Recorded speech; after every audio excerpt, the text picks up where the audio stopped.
Assalamualaikum warahmatullahi wabarakatuh. Kali ini saya menghadirkan kawan difabel yang mempunyai salah satu profesi sangat unik. Boleh dikatakan jembatan para jombloers bagi kaum difabel dan non difabel sebagai penyempurna ibadah gitu kan. Tapi ini secara syar'i atau ta'aruf. Saya perkenalkan langsung saja kepada Kang Egi. Gimana Egi? Kabarnya? Alhamdulillah. Dan istrinya? Alhamdulillah. Saya sengaja menghadirkan suami istri karena ini mungkin salah satu sukses dalam ta'aruf. Ini ta'arufnya sangat mudah sekali karena Kang Egi ini difabel daksa dan istrinya non difabel. Nah jadi kita tanyakan aja dulu lah proses ta'arufnya seperti apa sih Kang Egi dapat dan istrinya. Silakan. Kalau dulu waktu saya masih proses ta'aruf, ya istilahnya saya gabung ngisi data formulir itu di WhatsApp, lalu nanti dimasukkan ke grup ta'arufan. Nah nanti setelah itu biasanya sama adminnya itu datanya di-share ke grup akhwat. Oh, grup akhwat ya. Oh, jadi akhwat sama Iwan beda grup. Nah, nanti grup data saya di-share. Nanti kalau misalnya ada yang mengajukan, nanti dari adminnya konfirmasi ke saya, ini ada akhwat yang mau mencoba bertaruh, mengajukan. Nah, kalau dari saya udah mau lanjut nerima, udah langsung di situ saling tanya jawab. Jadi proses tanya jawab saya bisa langsung tanya duluan atau dari perempuannya. Contohnya kalau dari saya mau nanyakan ke perempuannya, saya langsung kirim ke admin Japri. Nah Japri nanti dari admin diolah pertanyaannya, nanti dimasukkan ke grup inti, nanti dari situ diambil lagi sama grup sama perempuan, sama admin perempuan, nanti langsung dikasih ke calonnya. Oh berarti sebagai jembatan komunikasi, boleh dikatakan admin tersebut? Ya. Itu kenapa bisa seperti itu? Karena biar lebih menjaga interaksi antara saya dengan yang bertaruh gitu, jadi terjaga komunikasi. Dia tidak lagi menyimpang pada syariah Islam atau ta'aruf itu gitu kan. Nah gimana perasaan teteh pertama kali dita'arufkan atau misalkan ta'aruf seperti apa tuh ya? Ya yang pastinya sih deg-degan gitu. Tapi ya saya sudah pasrah ya. ingin menikah, tapi gimana caranya? Bukan saya yang cinta duluan. Kalau kita sudah cinta kan kita maksa tuh ke Allah. Nah ini mah terserah Allah saja memberikan yang mana. Nanti Allah yang akan menumbuhkan kita itu setelah menikah, seperti itu. Jadi benar-benar semuanya pasrah kepada Allah gitu. Jadi ta'aruf itu tidak ada yang namanya pacaran. Tidak ada, tidak boleh sih. Oh tidak boleh, haram. Jadi pacarannya kapan dong? Alhamdulillah sekarang. Jadi ta'aruf itu bagusnya situ. Jadi ketika mungkin orang lain berpacaran, belum tentu kalau pacaran lama jadi menikah gitu kan. Tapi kalau ta'aruf dalam pacaran itu sudah pasti udah menikah. Gitu kan. Saya tanya sama pacarnya, enaknya nikah nggak kayak gini? Maksudnya nantinya nyaman nggak gitu? Alhamdulillah banyak pelajaran sih, pelajaran. Seperti kalau menikah itu buat orang-orang itu hidup baru, buat saya dunia baru memang, karena kan menikah dengan difabel itu beda ya. Tidak seperti perasaannya, tidak seperti orang-orang yang bagaimana kemana-mana gitu, bisa apa saja bisa. Saya tuh dimasukkan ke dalam dunia baru gitu, bukan hanya kehidupan baru, tapi dunia yang sangat-sangat baru buat saya gitu kan. Alhamdulillah di situ, alhamdulillahnya itu banyak perasaan yang kejutan sih sebenarnya. Kejutan, jadi kayak seperti ini gitu. Oh tidak seperti ini, berarti saya harus seperti ini. Oh tidak seperti ini, berarti saya harus seperti ini. Lebih ke situnya. Iya, kejutan dari Allah tuh memang tidak bisa diprediksi ya. Itu takdir penoloh gitu kan. Dan kita disangka-sangka ya ternyata kejadian gitu. Nah ini dari Kang Egi lagi. Emang dari awal niat pengen nikah sama non difabel atau emang kebetulan lagi ada non difabel yang pengen taruh? Gak lagi. Enggak sih, kalau saya dari awal emang kalau bisa gitu kan pengen sama yang non disabilitas gitu kan, karena biar kita saling apa ya, saling melengkapi, saling istilahnya saya juga keperluannya bisa dihandle sama istri gitu kan. Kalaupun saya takdirnya harus dengan disabilitas, paling saya nyari yang nggak sama-sama. Misalkan saya pengguna kursi roda, saya nggak nyari pengguna kursi roda, tapi yang misalnya tunarungu atau apa gitu ya. Ya kalau bisa sama-sama itu, kita harus saling membantu ya. Iya. yang ada saling ini. Saling bingung gitu ya. Kalau ada apa-apa kan di keluarga bingung gitu. Tapi kok bisa jadi sebuah profesi, padahal kan awalnya bukan profesi ya? Ya. Nanti makanya seperti apa ceritanya? Mungkin dari kaki dulu. Mungkin berawal dari yang mungkin saya perdana mungkin ya di acara taruh ini setelah menikah, terus mungkin saya berkegiatan di Tauhid juga. Jadi mungkin testimoni. Jadi saya langsung yaudah nanti kalau udah nikah saya aja yang megang sama istri, karena mungkin biar lebih ini mungkin biar ruhnya lebih menjiwai. Tapi dari kakek sendiri gimana menjadi profesi ini gitu? Sebenarnya kalau profesi mungkin sesuatu yang apa ya, yang sangat-sangat ini gitu ya, apa kayak kalau umum kan kita kalau profesi itu harus ada bayaran kayak gitu.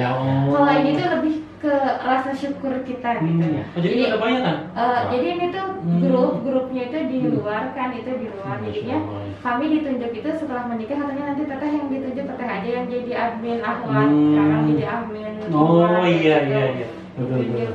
Jadi kami seperti ya bersyukur dan juga bisa kan, kalau misalnya kita kayak bercandaan mah sepatu jeung eta gitu. Kalau ini kan bener-bener syar'i gitu, mana datanya sini, biasanya nanti yang olah kira-kira kamu cocoknya sama siapa kan, boleh kayak gitu.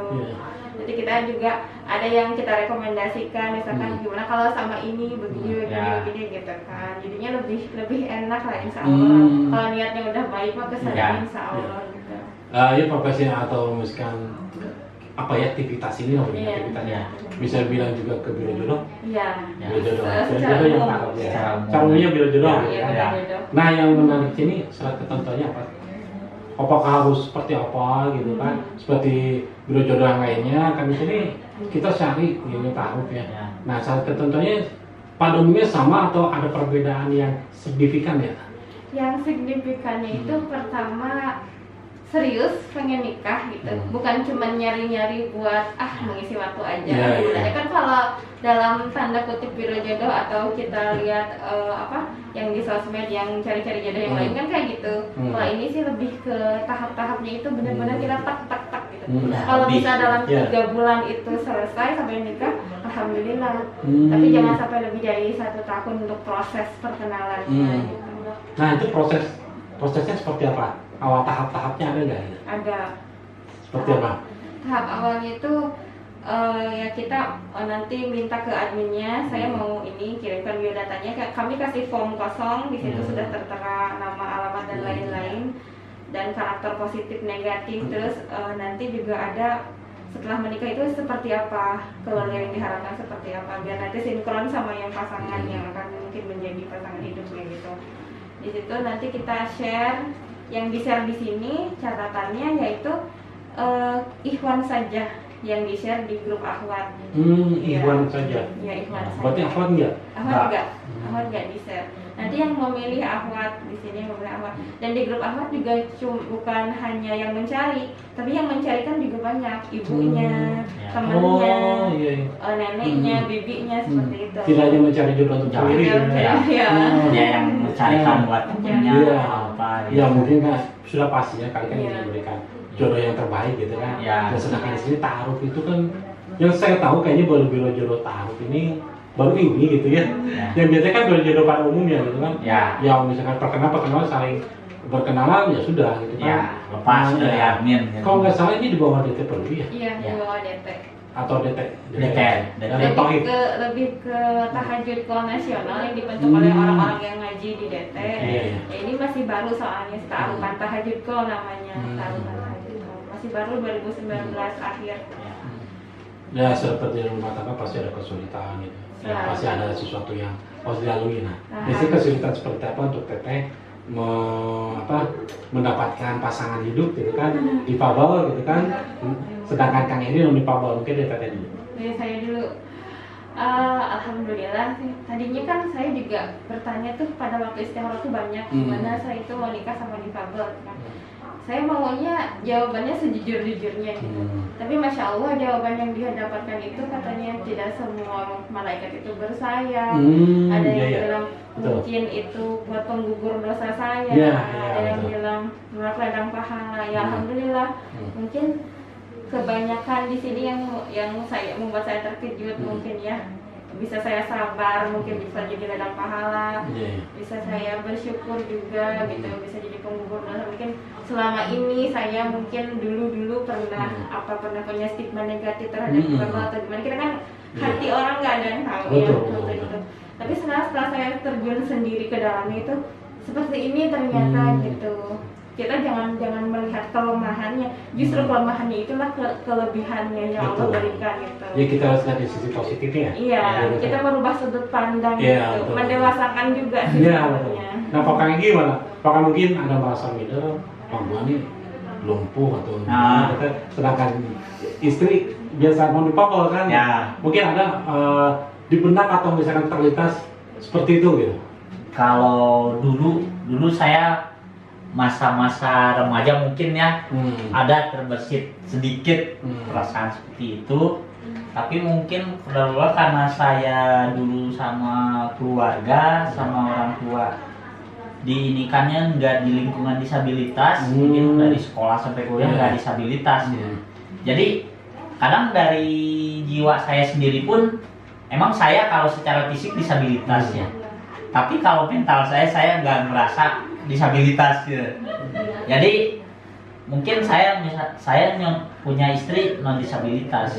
Justru buat saya jadi tantangan karena saya juga harus membuktikan karena saya itu pasti mampu karena dimampukan sama Allah mungkin kan gitu kan.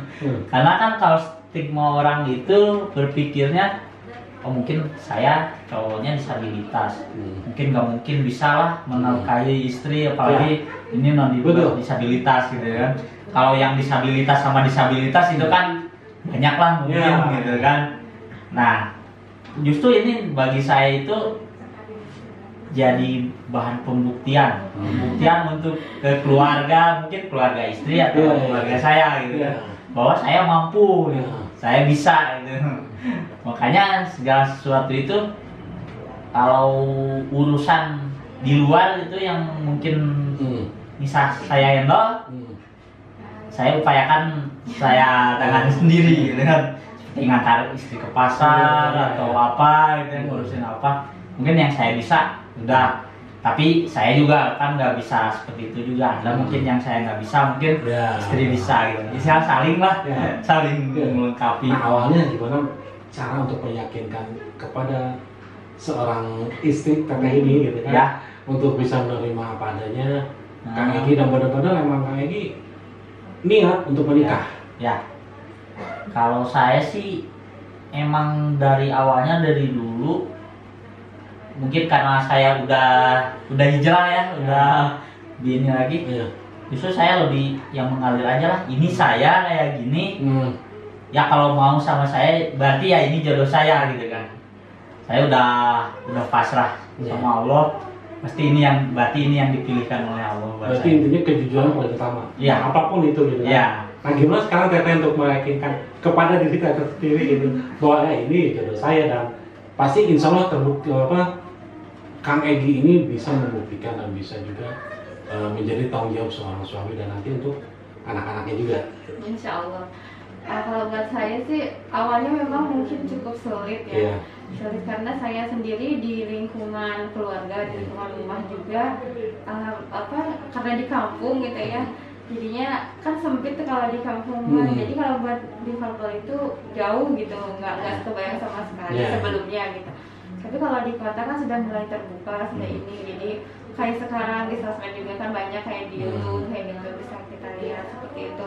Tapi untuk pas terjunnya langsung gitu, insya Allah sih tadinya gimana ini bisa nggak, pasti keraguan itu selalu ada. Tapi alhamdulillah pada fase istikharah itu benar-benar kita harus mengenalkan itu, mengenalkan hati itu. Jadi jangan sampai pikiran duniawi masuk gitu.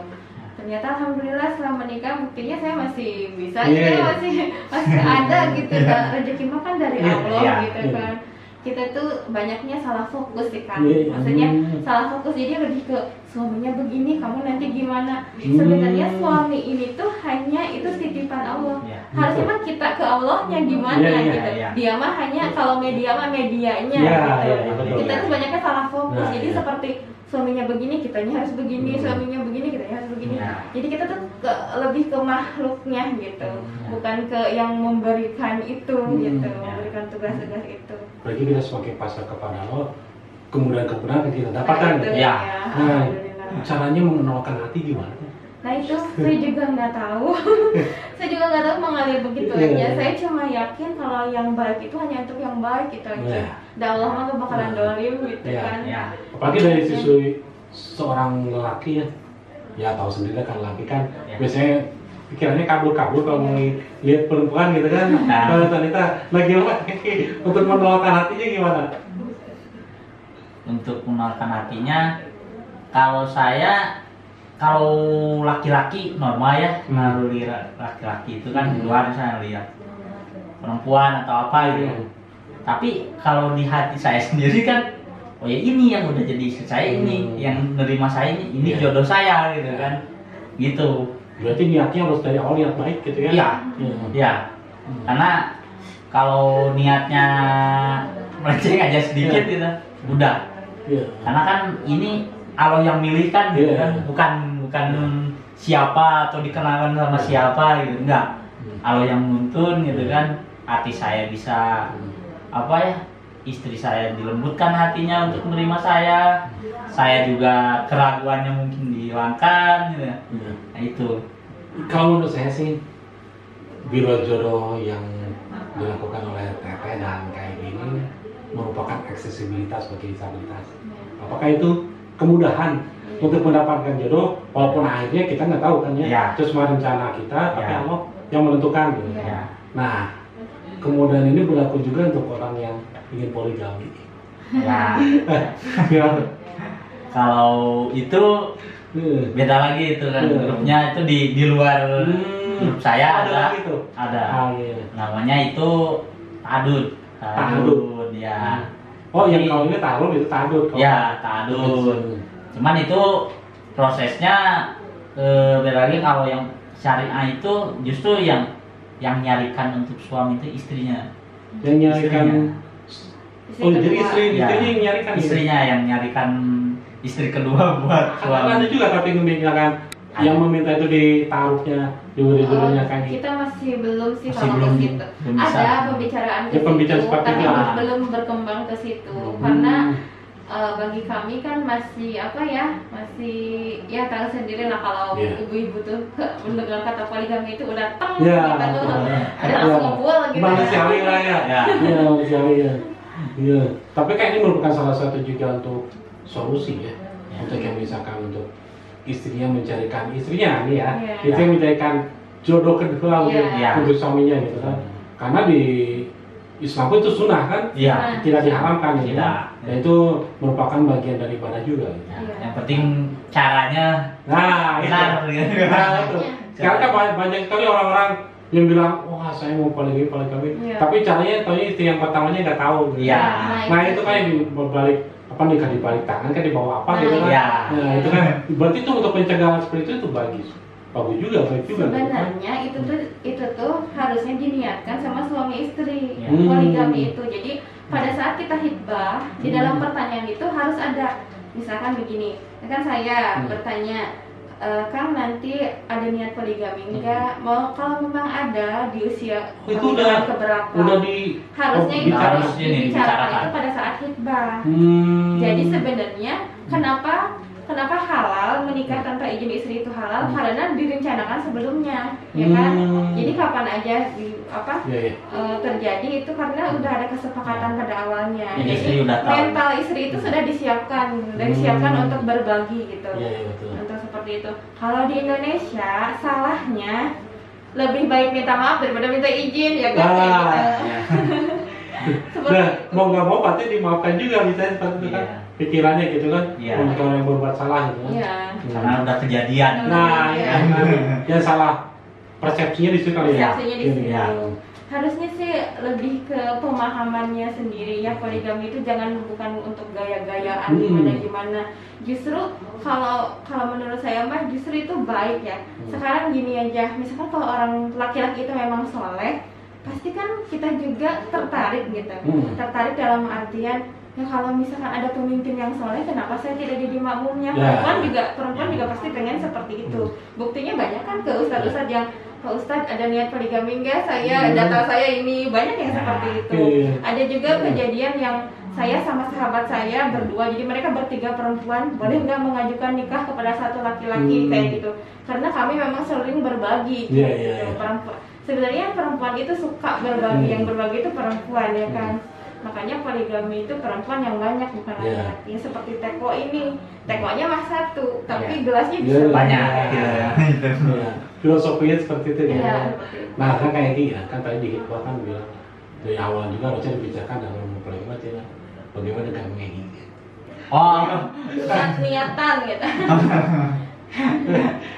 Kalau niat saya nggak ada ya, belum.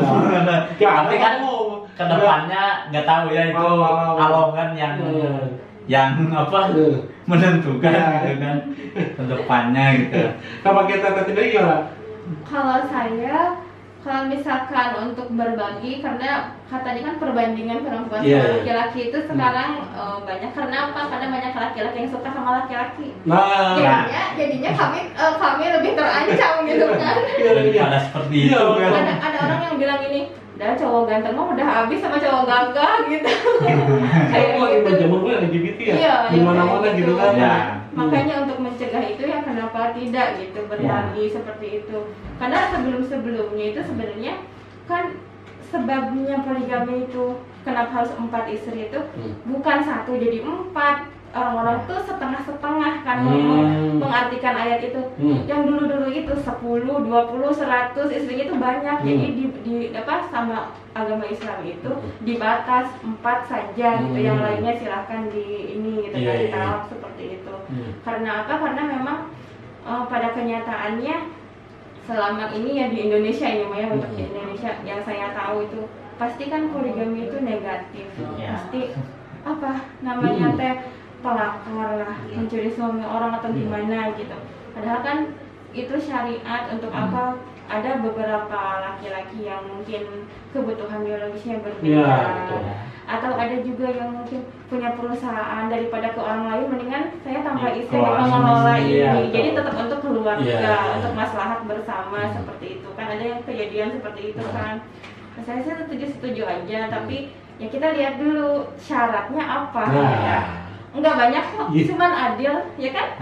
Enggak ada yang bilang harus punya sekian aset, sekian miliar atau sekian T gitu kan? Enggak ada. Tapi syaratnya adil. Nah, adil itu hatinya sendiri yang tahu. Gitu kan. Adil itu paling susah. Itu paling susah. Paling susah gitu kan. Jujur aja saya sampai sekarang pun belum bisa adil. Padahal punya istri 1 gitu. Waktu saya ngeledek juga. Apa tuh mau poligami nggak apa-apa, kalau di hati mah gitu kan? Kayaknya bohong sekali udah kalau tidak ada cemburu, gitu kan? Berarti kalau tidak ada cemburu mau ngecinta itu. Nah, udah berapa lama sih menjalani profesi sama Kang Egi sebagai jodoh admin taruh pak ya admin taruh dari bulan awal nikah kan Maret Maret April Mei sejak akhir April lah awal Mei itu ditunjuk jadi kan teteh beda gitu. Kalau sudah berpengalaman kan beda katanya gitu, sudah menjiwai Iya, katanya menjiwai. gitu. Jadi bisa lebih gimana, Iya. lebih luas atau gimana Iya. gitu. Saya kan dengar juga dari Kang Egi katanya semenjak ta'aruf Kang Egi dan Tete ini ternyata banyak juga orang yang non difabel nyari difabel gitu kan. Ya, Itu ada juga kan seperti apa gitu? ada juga. Biasanya motivasi mereka apa nih? Kalau misalkan nulis di CV atau apa gitu kan, mencari orang yang difabel gitu. Karena kan sebetulnya orang-orang malah lebih suka kalau difabel itu kan stigmanya sangat melekat ya. Ya, Apalagi kalau yang tidak paham tentang difabel, Ya. dikasih makan apa, kerja aja susah. Ya. Memang betul kan kerja kita susah. Ya. Ada nggak misalkan pertimbangan mereka motivasi yang mencari difabel itu gitu? Nah. Kenapa gitu? Atau mungkin ibadah atau apa gitu?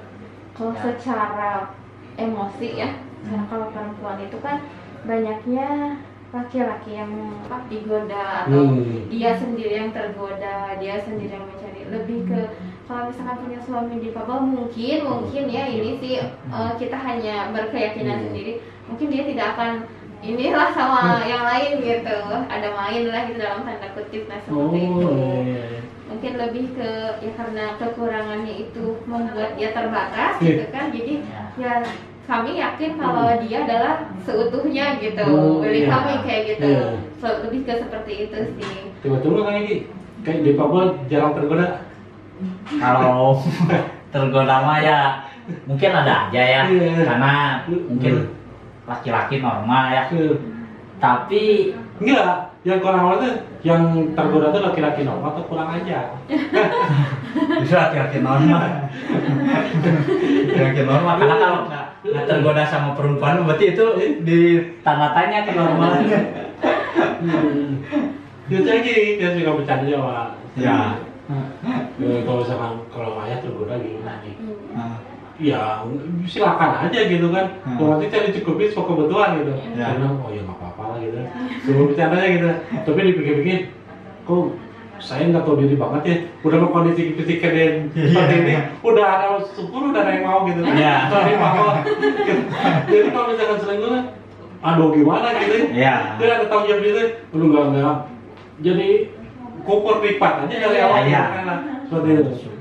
Tapi ada juga orang yang di bawah umur juga untuk ingin taruh ini. Selama ini sih alhamdulillah sudah ada di atas 18 ininya 18. usianya. Sampai 50, ada yang 55 gitu. Masih ada. Mau ada juga? Seperti itu. Ada. Ada yang masih mencari. Ya. Ada yang masih belum pernah menikah juga di usia 40 atau 50. Seperti itu juga ada. Tapi kan ini kan bagian dari ikhtiar ya, karena betul. kita kan wajibnya ikhtiar. Nah, itu. Semuanya Allah yang menentukan. Iya, menentukan ya. Iya. Jadi saya taruh di sini ya kenapa saya sangat antusias untuk menggunakan KG ya makanya karena kebanyakan biro jodoh pun tidak taruh. Nah, Ya. itu. Ya, tidak secara syar'i. Tidak syar'i. Jadi kayak seolah-olah untuk menghalalkan mendekati perzinahan. Iya. Ya. Ya seperti itu kan. Ya. Tapi kalau di ta'aruf ini kan berarti sebelum menikah tidak ada Konteks. kontak sama sekali kan. Ada. Dan nomor KG pun pernah cerita bahwa nomor kontak Teta juga pada saat habis ijab kabul baru tahu gitu kan. Itu Udah sore.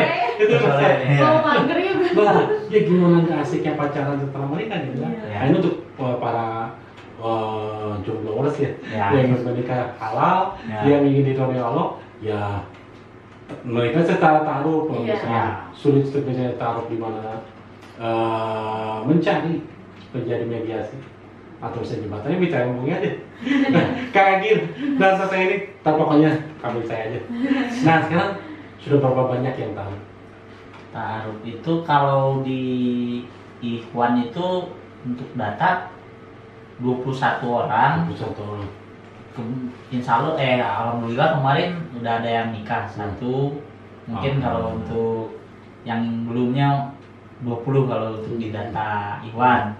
Kalau yang di data Ahwat Data Ahmad mah 67 perempuan. Banyak juga ya, alhamdulillah. Nah, Tapi itu termasuk yang ibunya Hmm. atau bibinya Yang mencarikan jodohnya. yang mencarikan Hmm. juga termasuk ke situ. ya, Apakah ada penghasilan dari sini?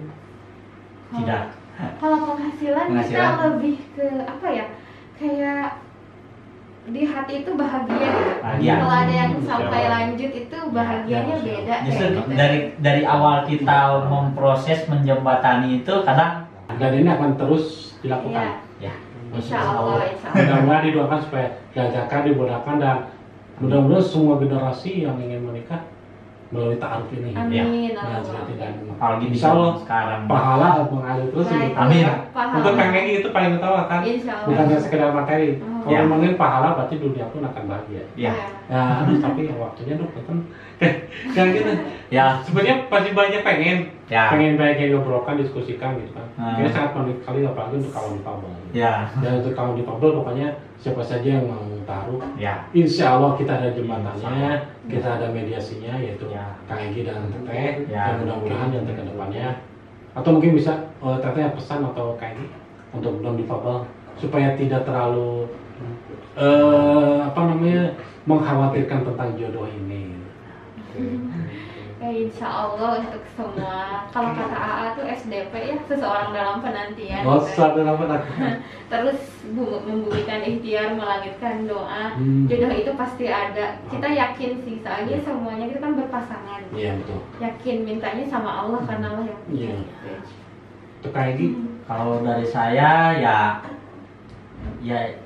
istilahnya untuk para jomblo di luar sana ya, kalau istilahnya mau mencari pasangan yang terbaik gitu kan, ya kita harus cari dengan jalan yang baik gitu kan.